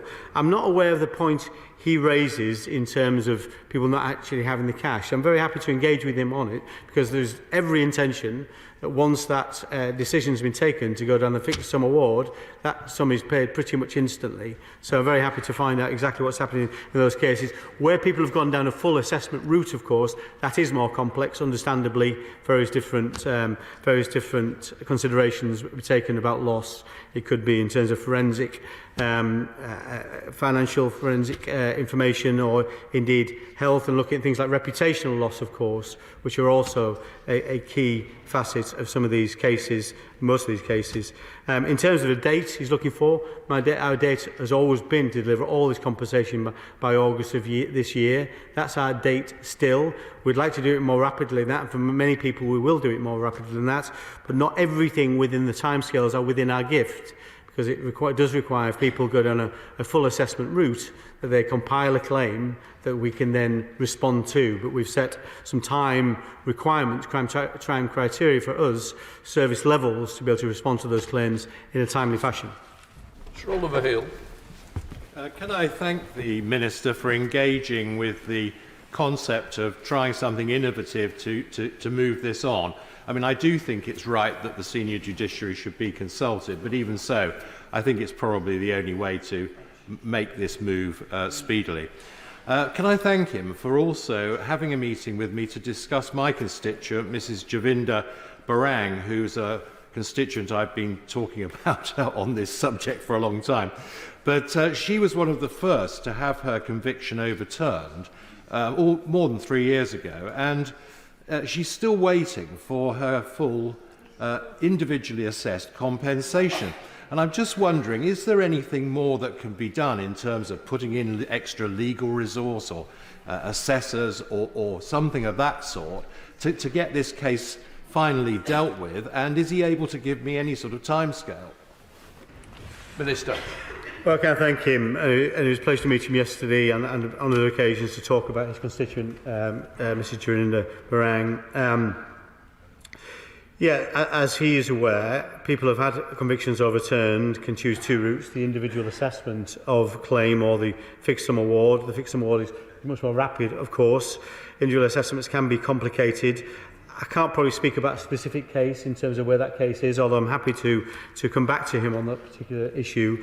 One thing, the benefit of the fixed sum award, people who choose to go down the route, of course, then don't need the resources of both their own legal representation, but also the resources used on our side in terms of assessing, or on the post office side, in terms of assessing claims. So it does make the whole process more rapid. Very happy to continue to work with him, as we are doing with the advisory board, to try and make this whole process more streamlined, more rapid, and that's a challenge we will continue to try and meet wherever we can. Bridget. Thank you, Mr. Speaker. I welcome the announcement that all convictions of sub-postmasters based on the flawed Horizon evidence will be overturned. But could I ask the Minister why, when the material facts of these cases have not changed, many of them have been known for over a decade, why does he think it's taken the airing of a TV docudrama and the public outcry associated with it to force this government, and indeed this whole House, to do belatedly the right thing for innocent victims of a huge miscarriage of justice? What does it say about our democracy and about our judicial system? And can he think of any other issues which perhaps could benefit from the same level of scrutiny by the media? Minister. Well, I do thank him for his work. He's been a constant campaign on behalf of his constituents, and he contributed to every debate I've seen in this particular issue. I think his challenge is a little bit unfair. We have worked. He knows I've worked on this as a backbencher, as well as been my number one priority as a minister for the last 15 months. This is not something we've just picked up. He can see the number of things we have done. Of course, during this process, you learn things. There are things that happen that you don't expect. We didn't expect it to be so difficult for people to overturn convictions, of course, from when the first convictions were overturned. So these are processes we have learned. We didn't expect it to be so difficult to assess the damages and losses of people. So we've tried at every point to try and accelerate compensation. Last November, we introduced the fixed sum award. That's way before the TV series, of course, and indeed we dealt with things like tax treatments before then, and we started to look at different ways to overturn convictions way before the TV series was aired. So it's not the case that this TV series, excellent though it was, has resulted in these different changes. It's fair to say, I think the whole House and the whole country was shocked by what it's seen on the television. So it has made it easier to push certain things forward more quickly. But I think we would have arrived at this position anyway. But I'm glad we're here today, moving this forward at the pace we're moving it forward at now. Sir Robert. Thank you, Mr. Speaker. I warmly welcome the statement by the Prime Minister and by my honourable friend today, and I join in my thanks to him for his hard work and indeed the work of other ministers, the member for Sutton and Cheam, in pursuing this injustice and dealing with it. The key thing to remember here, Mr. Speaker, is that the number of people that just refuse to come forward means that this House, this Parliament, has an obligation to act. In doing so, is it not the case that in existing appeals the matter can be dealt with by the Court of Appeal in terms of quashing any convictions pursuant to an Act of Parliament, but that the key challenge lies in all those people who aren't before the court system. And will he work with me and others to make sure that the system that he's envisaging, I think he's talking about statutory declarations, that presumably might be under Section 5 of the Perjury Act, can we get that right in order to avoid further disincentives for innocent people to clear their name, and in the words of judges up and down the country, to walk from court without a stain on their character? Minister. Well, can I thank him for his work and his advice over recent days? And I think one of the things he said about this particular issue when we're trying to resolve this, there's no perfect solution we can come to here. So there's going to be compromises. And we are very, very keen to reach out to the people that he identifies who haven't entered the system because they are deterred by the processes they would have to go through to access compensation. So absolutely, very keen to continue to work with him on all the different measures we'll put in place, and we need to put in place over the next few weeks to make sure we get this right and right first time. Sir George Howard. Thank you, Mr. Speaker. Can I join with others in thanking the Minister for his statement today, during the course of which he did acknowledge that people would be concerned that the good intentions might not be backed by action. In order to counter that, will he consider publishing some target dates by which both legal and administrative matters ought to be concluded, so people might get some reassurance that it's not going to drag on like previous scandals, Hillsborough and contaminated blood, for a very long time? Minister. Yes, just so we're clear, in terms of the legal and administrative issues on the compensation payments, we hope to complete all those by August. That's what we've set that out. In terms of the inquiry, if that's what you're referring to, the inquiry is due to conclude by the end of this year, and we should see conclusions from that very rapidly, and we're keen to publish that as soon as possible. Also, Win Williams will, of course, as a statutory inquiry, and from then, the authorities may well decide there's grounds to prosecute. We certainly are taking a keen interest in who else might pick up the cost of this compensation, which is currently being borne by the taxpayer, and that's significant cost. And we're keen, where we can identify others responsible, they pay for their wrongdoing. Mark Francois. Sir, can I commend the Minister, the Justice Secretary and those who've advised them for having to exercise the judgment of Solomon on this, but nonetheless coming up with a practical and importantly rapid solution. On Fujitsu, they're a multi-billion-dollar company with numerous government contracts, including a number with the Ministry of Defence. They have persistently, for years, been reluctant to admit the weakness in their system. Does the Minister agree they now have a moral duty, if not directly a legal one, to put right that wrong? We should review all their government contracts, and if they won't do the right thing, which they should, we should consider suspending. Minister. Well, can I thank him for his comments, and we do see this as being practical and rapid, as he describes it. In the point of Fujitsu, been raised very often, and he's right to say significant government contracts for the MOD and I think HMRC as well, amongst others. I think it's right that we let the process take its course, that the inquiry looks at who was responsible for what, who was responsible for this between the Post Office and Fujitsu, who told people who to do what.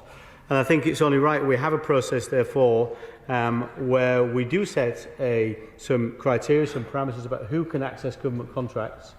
And so those are conversations we should have when we've identified exactly who is responsible. We won't be able to do that for some months yet, but we're keen to do it as soon as we possibly can. Ian Paisley. Thank you very much, Mr. Speaker. This was an appalling travesty and impacted the lives of so many innocent people in all four corners of this kingdom, and our hearts go out to those people, and I really do welcome the swift action that the government is now taking to resolve this problem, and I hope that it goes some way to help those people through what's been a terrible time. Will he assure me that with regards to Northern Ireland, he will not allow any delay whatsoever in the implementation of these proposals? Excuses are used all the time, well, there's no devolved assembly in Northern Ireland. No devolved minister had any role in this. Therefore, there's no role for them with regards to dealing with the victims. Sort it out for them as quickly as possible there, please. Yeah.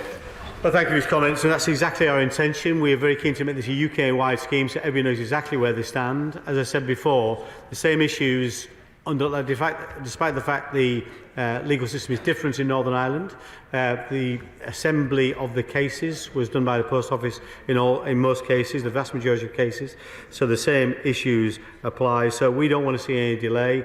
We will be engaging with the Northern Irish authorities, very keen to do that as quickly as possible. Dave Maria Miller. Thank you, Mr. Speaker. Can I welcome this announcement? And the evidence is very clear that hundreds of victims have lost trust in the criminal justice system. So we need an exceptional process that ensures every miscarriage of justice can be put right. But the scandal includes even more than financial redress. Reports that non-disclosure agreements were insisted on by the Post Office, which silenced victims, and particularly the family of former Postmaster Martin Griffiths, felt forced to sign a settlement with the Post Office with a non-disclosure agreement that hid events around Martin taking his own life for almost a decade. Will my right honourable friend urgently reconsider calls that I have made and others have made to ban the use of non-disclosure agreements in all severance agreements? And I'm glad to see his honourable friend, the MOJ Minister, on the front bench as well. I think both of them share my concern and want to see action. Minister. Well, a very well-timed question, I would say, with my honourable friend next to me here. She's right to say this is an exceptional process. As she is aware, non-disclosure agreements cannot prevent somebody going to the police, for example. That's not the point she was making. But I understand the point she makes, and I think how she wants to ensure that people are not used for that purpose or for other purposes, including things like sexual harassment and bullying, of course. So she's running a fantastic campaign, and we've heard exactly what she's got to say, and we'll continue to work with her in those terms. Carl Turner. Thank you, Mr. Speaker, and thank you for granting the right honourable gentleman's urgent question. Can I thank the Minister for the heavy lifting that he's had to do in the 15 months that he's held the post as Minister in this. I also commend the Lord Chancellor for work that he's been doing behind the scenes, and he would have been taking some advice and guidance from the Lady Chief Justice. Can the Minister say what her guidance was in this? It's an exceptional matter to be legislating. We all support it, but we'd like to know what our guidance on this was. And secondly, I was instructed many years ago in 2006 as a defence lawyer. Seems to me that we can never, ever again get ourselves into a situation by an organisation like the Post Office bringing private prosecutions, being the complainants, the criminal investigator, and indeed the prosecutors. Will he make a statement about when the government intend to prevent the Post Office from ever prosecuting any matter ever again? Minister. Okay, I thank him for his work. I'm aware of his involvement on behalf of his constituents in this area. And yes, I also put on record my thanks to my friend, the Lord Chancellor, who cleared his diary to deal with these issues on a number of occasions, and indeed the Prime Minister as well. Those conversations took place with the Lord Chief Justice. I'm not at liberty to say, I wasn't at the meeting anyway, but I think we don't tend to publish legal advice. But as he knows, there's quite a few lawyers in these two houses, and they're not necessarily all agree with have the same position in terms of legal opinion, of course. So I'm no doubt legal opinions will be made clear. But we know this is exceptional, but it's an exceptional situation, so we have done the exceptional in this case. In terms of private prosecutions, that definitely, if we want to say this must never happen again, private prosecutions played a part in this. He's right to say that. I'm sure he asked for a statement. I'm sure my honourable friend, the Lord Chancellor, at some point will do that. He's expressed an interest in this and some concerns around private prosecutions in the UK, as has the Justice Select Committee. So I think it's something I'm sure the Lord Chancellor will come back to the House with at some point.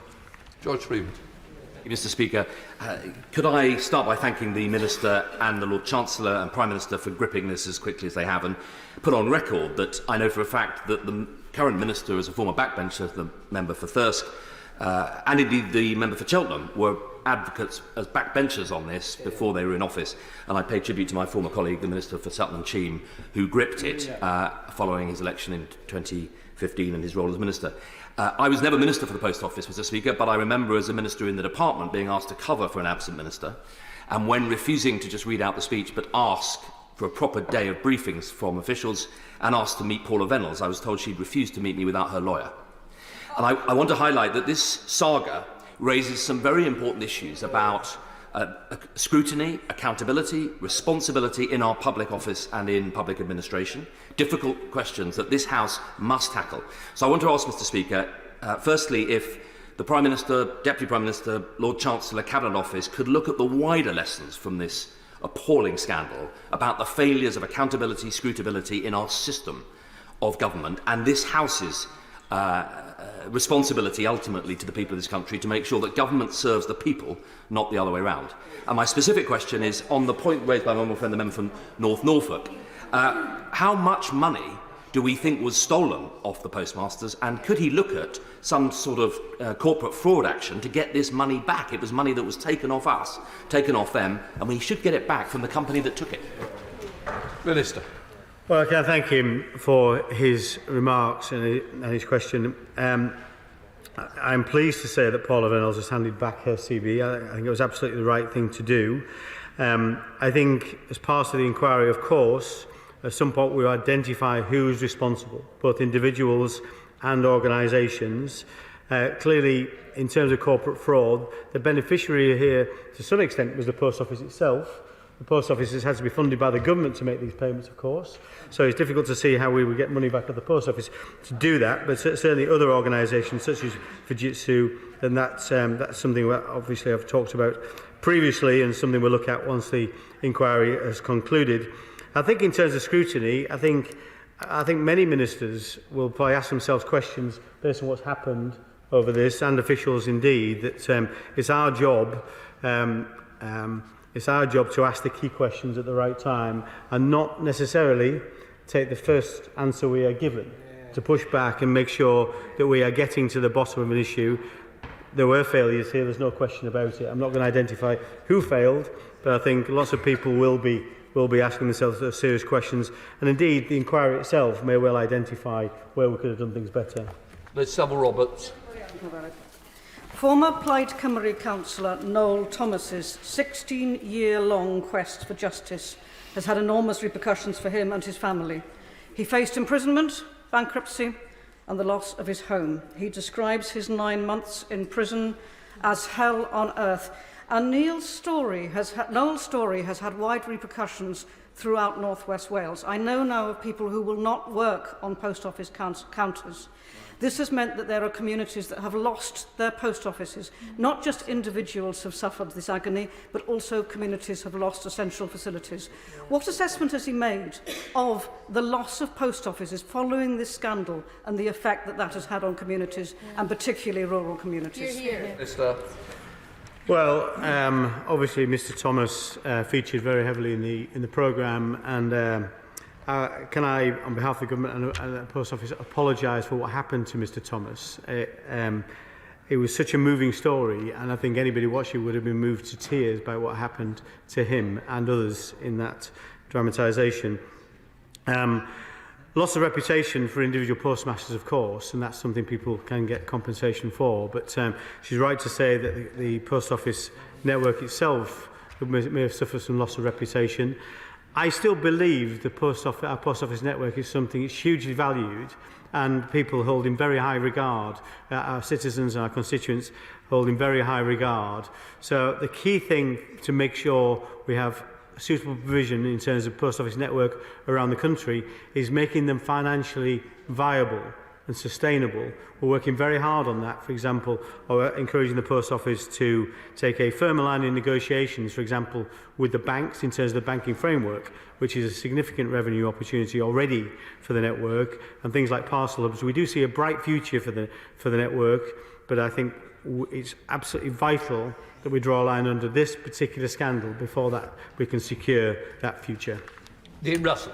Thank you, Mr. Speaker. Firstly, can I pay tribute to the Minister for the work he's been doing and to be able to bring this to the Chamber at such speed. The two questions I've got, first of all, is about mental health.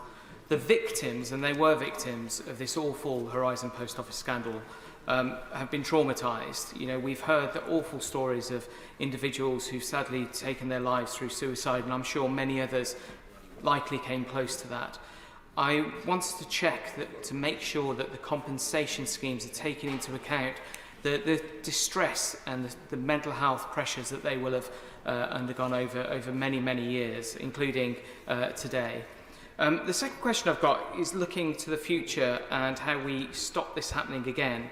I'm very conscious that there's a big rise in artificial intelligence and the use of that within technology. It's possible to go back to the Horizon system and see where these in some cases malicious instances took place. But with artificial intelligence, it's going to get much harder to do that. So I wonder if the Minister could give me assurances that there are checks going to be made in any government systems, especially that use artificial intelligence, to ensure that humans aren't unjustly blamed for artificial intelligence errors that could lead to a similar Horizon scandal in the future.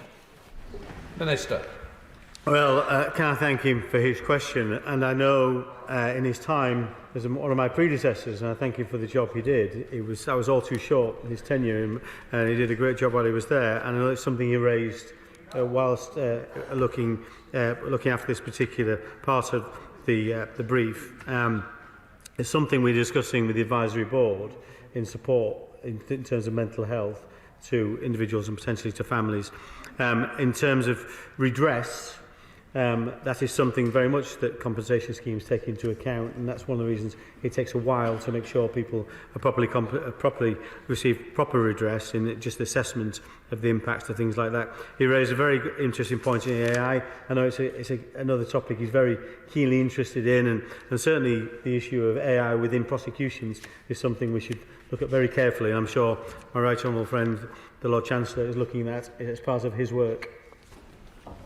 Clive Efford. Thank you, Madam Deputy Speaker. I commend the Minister again for his excellent work on this, and this is an unprecedented situation. I think that does require the solution that he is suggesting. Can I ask him again about no public interest cases, my constituent, and whether the situation's changed since I asked him about it on Monday? But also the Post Office. We are having these new cases come forwards that weren't known about before. The Post Office must have a list somewhere. They must have known those people that were held in breach of, through the Horizon accounting system. And I mean, it may be possible that some people are out there frightened to come forward because they've signed non-disclosure agreements.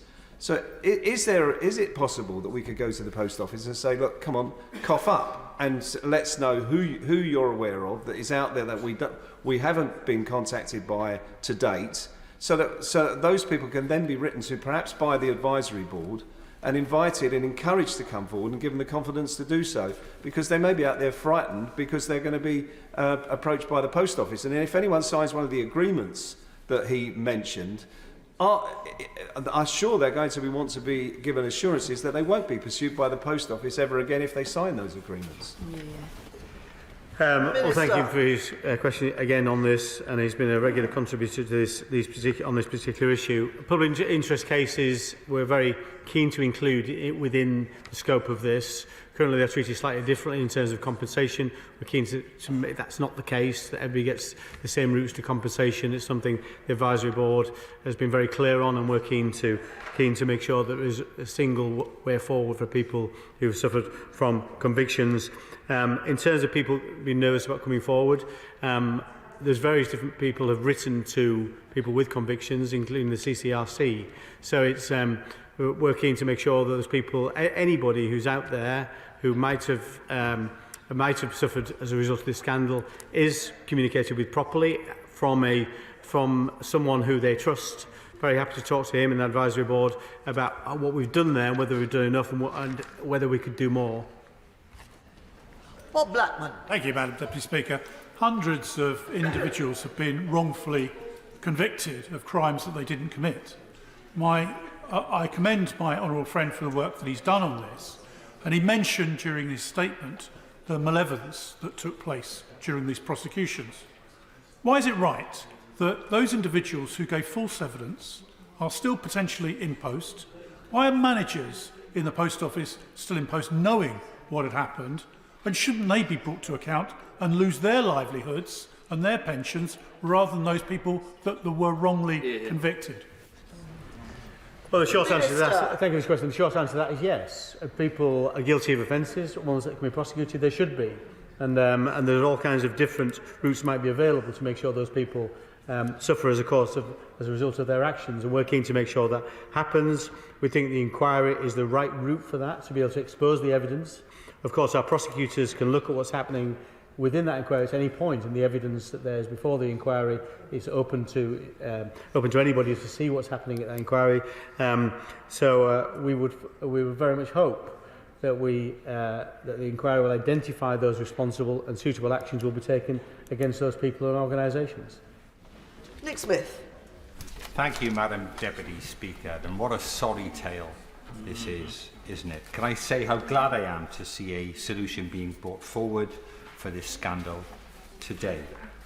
But the Post Office is owned by the UK government. It has a shareholder on the board, usually a senior civil servant. And what did these government shareholders tell ministers about this issue over the years? And so does the minister think this arrangement provided sufficient scrutiny over the Post Office for Parliament and the sub-postmasters, please?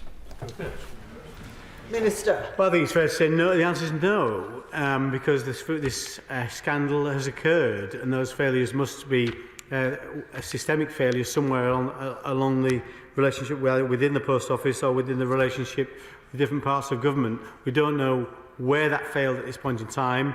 We're all very keen to see the outcome of the inquiry, which we should conclude by the end of this year, and a report will follow. And we're all keen to see what conclusions it arrives at, so then we can identify who's responsible and then decide what might be done. It's fair to say my Department of Business and Trade, has learned lessons itself from what's happened, and I think there's a much better oversight and a governance relationship between the Department now and the Post Office where it is now. But for many people, of course, that is too late. But it's not too late to find the answers that he's looking for. David Jones. Thank you, Madam Deputy Speaker. The entire House will welcome today's announcement. The Government has made exactly the correct decision in terms of the balance of mischief. Could my honourable friend say if the convictions to be quashed under the process he has announced today will include not only those where the prosecuting authority was the Post Office itself, but also those where the authority was the Crown Prosecution Service? And in terms of the latter, will the Ministry of Justice be carrying out a review of the decision-making process prior to the decision to prosecute? Minister. Yes, well, thank him for his question. And yes, absolutely, it is the case that we believe that cases here that were prosecuted by CPS would also come under the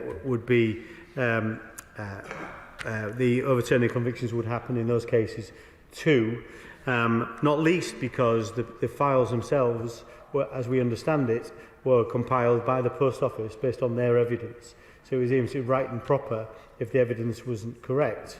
And we know that to be the case because of what's happened on Horizon and because of the behaviour of some of the individuals within the Post Office team, those responsible for investigations. Clearly inappropriate conduct there. So yes is the answer, and it's only right that we look at what happened. And I say my rational friend, the Lord Chancellor, is looking at the whole issue of private prosecutions, for example, and how those cases were put together, and then for how they were prosecuted. Vicky Foxcroft. Thank you, Madam Deputy Speaker. Many members across the House have referenced the ITV drama, and it may interest members to know that the director of Mr Bates versus the Post Office is in the gallery today watching PMQs closely and watching this urgent question closely, hoping for some positive news. So it is welcome that we've had some positive news, but they did have a few questions for me to ask the Minister. What they really want to know is, what are the actual timeframes for overturning the convictions? I know there's been some answers on this, but a bit more detail would be helpful. And when will people finally receive the full compensation that they deserve? And when will those that are responsible finally be held to account? Minister. Well, thank you for your question. I wasn't aware the director is with us today, and can I just put on record the fantastic job that they have done in terms of bringing this to the public consciousness, and indeed raising consciousness within this House itself. One thing that has resulted in is this statement today. I think we probably would have got here at some point anyway, but it's good to be here today at an earlier point than we would have been had that dramatisation not been aired. Timeframe, she's right to challenge us on. In terms of the timeframes for passing legislation in this House, is always somewhat uncertain because it's not all within the government's gift, of course, as it passes through both houses. So we're keen to do it as quickly as possible. I think it was likely to be a matter of weeks because there's some work we need to do to make sure that legislation is in the right place. In terms of compensation, timescales for final compensation across all schemes, we're hoping to do that by August. Again, we're not in charge of all those timescales because it does require people who want to go through the full assessment route to compile the claim and submit the claim, and then we can respond to it in as quickly as possible. And in terms of the answers she's looking for, which we all want to see, the inquiry is due to conclude by the end of the year, and we would expect a report shortly after, which should give us those answers. Robin Miller. Thank you, Madam Deputy Speaker. I'm grateful to the Prime Minister for his announcement, and I welcome this statement from the Minister. I know a lot of work has gone into this, but the energy and attention he is bringing to it is very well received, I think, across the House. This is the right thing to do, but notwithstanding the remarks of the Right Honourable Member of Bromley and Chislehurst, but it occurs to me that important information has emerged in evidence during the process of prosecutions so far, and I think the Minister, if I understood his statement correctly, referred to malevolent behaviours through this. So will he ensure that in whatever process unfolds before us, there will be a mechanism by which information that would be useful for consideration in further action would be gathered and collated, given that people will not necessarily have the mechanism of a court case and a legal testing of their situation? Minister. Well, thank you for his question. I'm very keen to engage with him to make sure we get what he needs in terms of, yes, malevolence, I think, is the right word in this aspect, and it's important we learn the lessons from that, and both in terms of things like private prosecutions, but also the wider inquiry, and that's something we're very keen to do. But of course, I'm happy to engage with him to make sure anything he thinks we need, any lessons we need to learn. This is not just a lessons learned exercise. We want to hold people to account, but there are also lessons we can learn.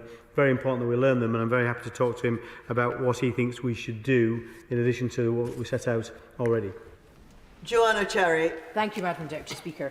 No one, particularly nobody in public life, should get away with perjury or perverting the course of justice or attempting to do so or conspiring to do so. So I'm very glad to hear the Minister say today, as he did in response to me earlier this week, that the question of further prosecutions arising out of this scandal should be very carefully looked at.